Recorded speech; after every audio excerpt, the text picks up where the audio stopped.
survey out today reveals that 25% of adults claim to have had a ghostly encounter. That translates into 11 million people. Well, it's certainly true that a lot of us love a good old ghost story, and the final part of ITV1's spooky drama Marchland is this evening, and it's had us all on the edge of our seats. Oh, stop it!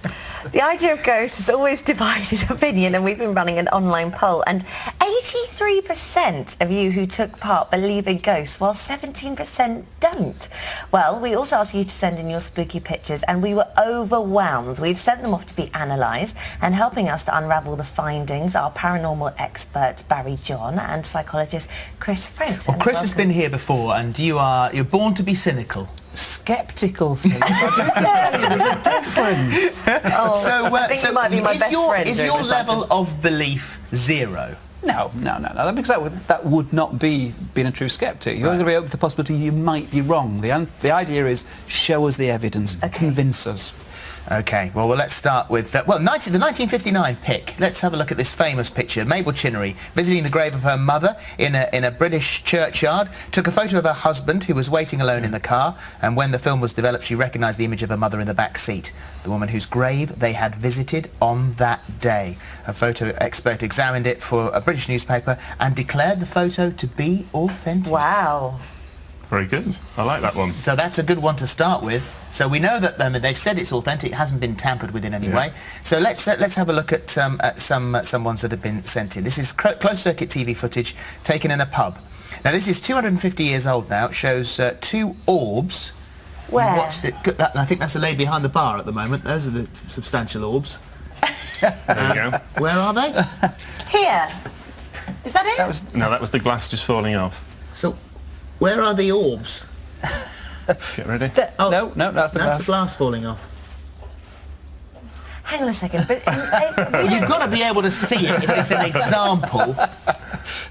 So they're going to go. Let's go back to the beginning of it again and have a. Which orbs are we looking at? Corner here. Very brief. Oh, I see. Oh, for goodness sake! Are you joking? I mean, you know, I'm prepared to believe anything, but that's a bit of dirt on the lens, isn't it? But that's what we talk about when we talk about orbs. I have a belief that spirit can manifest itself, but when we see it in that form, is it dust? Is it a spirit presence? What is it? And I think that's what we've got to consider. You've got to be stretched really tight to believe that could be a spirit presence, haven't you? We do, because we have to think, is that camera lenses? Is it dust on the camera? Is it dust in front of the camera? But also, the glass is falling off. I mean, I've worked in pubs, and when the music's going, music vibrations can make glasses fall off. The wet where you've dropped a drink, and the wet can make the glass shoot across the table. And wet shelves. And wet shelves, exactly. I think what you're saying is just illustrates the fact that if people really want to believe, then the evidence can be extremely flimsy. Well, that's Summer Lancaster in Newbury. Sorry, Summer, but I'm not buying that one. But let's go for Sally Bolton. Sally's in Rotherham. Okay. This is a picture that was taken last year in the back corner. There, look at that now. You can see a figure standing there. This is apparently a lady who is said to have hung herself in the attic. Oh, stop it. I don't like it. It's great. Look at it. You can see the face, you can see the shoulders, you can see the neck. I don't you like can it. also what looks like a bit of a noose on there as well, isn't there? There's just is there like a little bit of a bit of that? I can't Is it a noose or a necklace? I think it could be a necklace. You can read an awful lot into it. I mean, clearly there's something there, something that when the person took the picture, they didn't see it. It get a bit funny. I don't like it. Really bad. You are really bad. But I don't think you can deny that there is something there. There is a facial feature there. You can see the eyes, you can see the nose, the mouth, and you can see the shoulders and the neckline. Go. You can't do that. Can't sit over here. No, she's gone out. She has actually left this. This is the first time anyone's walked out the studio since I've been here, and it's my co-host. That is a really interesting reaction, but it just shows the power that these kinds of ideas She's have. Been saying all morning she doesn't like it, and you can't make someone not like it just because it's on the telly. So that is quite a spooky look. So your thoughts on this? My thoughts on that are that it's realistic, that there is a presence in that room, or there's a presence there in that photograph.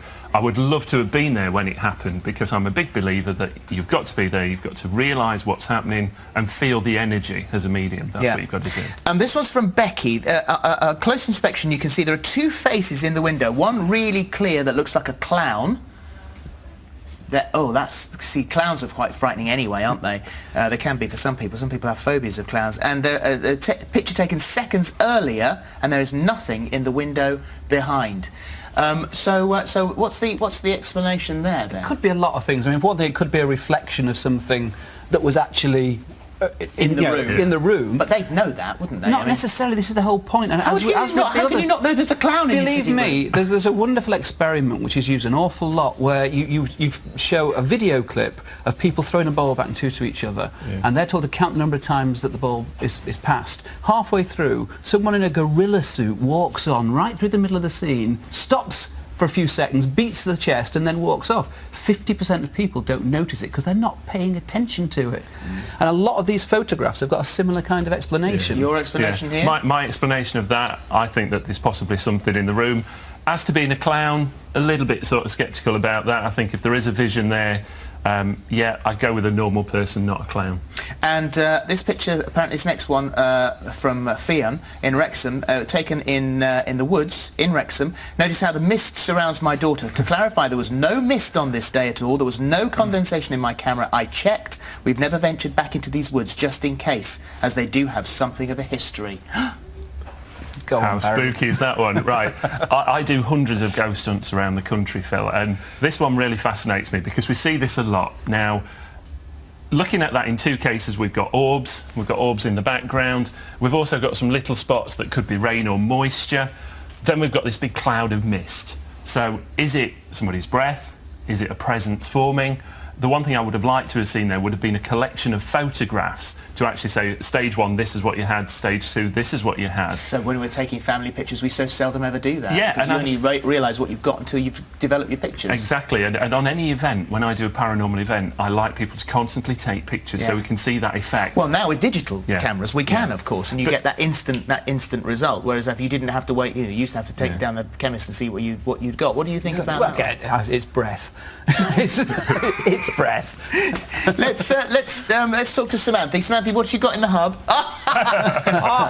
It's no fun without Holly being there to scare. I know. Right. We've got loads of stories. Now, this one is quite typical. This is from Nikki in Reading. She's at home in bed, falling asleep. She saw the figure in the corner of her eye of a man in a top hat. Now, she didn't feel scared, and she later was shown a picture of her great-granddad, who she's never seen before, and he was wearing a top hat, and she wants to know whether it could have been him.